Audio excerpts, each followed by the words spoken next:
রায়হান, আমার অধিকার আছে খেলার। I have the right to play. আমার অধিকার আছে কান্না করার। I have the right to cry. আমার অধিকার আছে ইংরেজি শেখার। I have the right to learn English. তার অধিকার আছে ইংরেজি শেখার।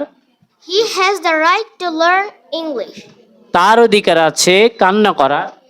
He has the right to cry. To cry. তার অধিকার ছিল কান্না করার। He had the right to cry. আর যদি বলো আমার অধিকার ছিল রান্না করার। I had the right to cook.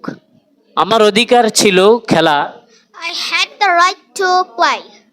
আর যদি বলো আমার অধিকার থাকবে তোমার সাথে যাওয়ার। Will have the right to go with you. আমার অধিকার থাকবে চিন্তা করা। I will have the right to thought. To think. To think. আমার অধিকার থাকবে ইংরেজি শেখা। I will have the right to learn English. So guys, আমার অধিকার আছে বলার, এটার ইংরেজি কি হবে কমেন্ট করে জানিয়ে দিন। Thank you very much.